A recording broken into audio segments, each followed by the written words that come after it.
তোমরা যেখান থেকে আমার ভিডিওটা দেখছো তোমাদের সবাইকে আমার নমস্কার। আর দেখলে তো আমার হাতের ভেতরে মানে থালার প্লেটটার ভেতরে একটা কি বাটা রয়েছে, সেটা হচ্ছে মিষ্টি কুমড়ের পাতা বাটা।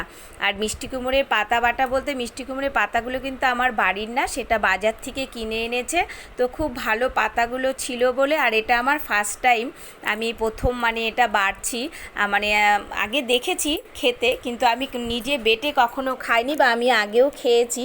তো চলো আজকে আমি কিভাবে পাতাটা বাড়ছি সেটা তোমাদের সাথে শেয়ার করি। তো প্রথমে আমি পাতাগুলো জল দিয়ে ধুয়ে চিপে জলটা ফেলে দিলাম, আর এটাকে আমি দাও দিয়ে কেটে নিচ্ছি কুচি কুচি করে। আমি কিন্তু ছুরি ব্যবহার করিনি, কারণ ছুরি ব্যবহার করতে আমার খুব ভয় লাগে। আর পাতাগুলো কেটে নিয়ে কড়াই গ্যাসে বসিয়ে দিলাম, আর কিছুটা দিয়ে দিলাম সর্ষার তেল। আর সর্ষার তেলটা হয়ে গেলে তার ভেতরে দিয়ে দিচ্ছি খানিকটা কাঁচা লঙ্কা। তো কাঁচা লঙ্কা দিয়ে আমি কিন্তু পাতাগুলোকে ভাজবো না, আমি এটাকে ভাপিয়ে নিব। তো একটু পাতাগুলো নেড়ে তার ভেতরে দিয়ে দিলাম একটু নুন। নুন দিয়ে দেওয়ার পরে দেখো অনেকটা জল ছেড়ে দিয়েছে, আর আমি এটা ঢেকে ঢেকে মানে আস্তে আস্তে করে আমাকে ভাপাতে হবে। আর জলটা যাতে মানে বাড়িয়ে দিলে তো অনেক তাড়াতাড়ি শুকিয়ে যাবে, তো আমি এটাকে ঢেকে ঢেকে আস্তে আস্তে করে এটাকে আমার ভাপাতে হবে। তো এটা ভাপাতে আমার 5 মিনিট সময় লেগে গিয়েছিল। আর ততক্ষণে আমি পেঁয়াজ রসুন কেটে নিয়েছি। আর আমার এখানে রসুনের পরিমাণটা একটু বেশি দিয়েছি।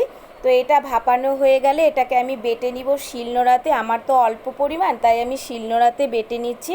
যাদের বেশি আছে তারা মানে বেশি করে বানাবে, তারা মিক্সিতেও বাটতে পারো, তবে মিক্সির থেকে শিলনোড়াতে বাটলেই বেশি ভালো হয়, পাতার মানে বাটাটা খুব মিহি থাকে। তো দেখো তোমাদের সাথে কথা বলতে বলতে আমার এটা ভাপা হয়ে গিয়েছে। আমি এটাকে উঠিয়ে নিলাম, আর এটাকে আমি শিলনোড়াতে এখন পিষে নিব। তো আমি পিষতে পিষতে কড়াইয়ের ভেতরে দিয়ে দিলাম সর্ষার তেল খানিকটা।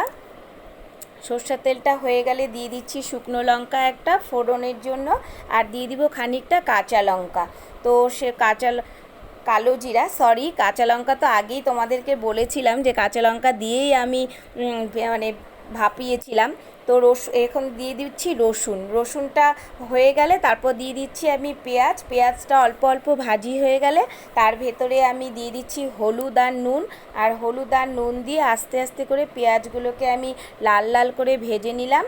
আর যে পাতাটা বেটে রেখেছিলাম সেটা এবার আমি এখানে মিক্সড করব। তো যদিও মিক্সড করতে একটু সময় লাগবে, কারণ পাতাটা তো আমার আবার ভেজে দিতে হবে, মানে একসাথেই ভাজবো, ভাজি না হলে তো টেস্ট লাগবে না খেতে। তো আস্তে আস্তে করে আমি আপনার পেঁয়াজ রসুন যেটা ছিল সেই পাতাটা যাতে মিক্সড হয়ে যায় তার জন্য আস্তে আস্তে করে আমি পুরো নেড়ে দিচ্ছি।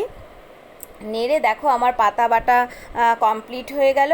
তো তোমরা বাড়িতে বানিয়ে খেয়ে দেখবে কিন্তু কেমন লাগে খেতে, আর আমারটা কেমন হলো সেটাও জানাবে।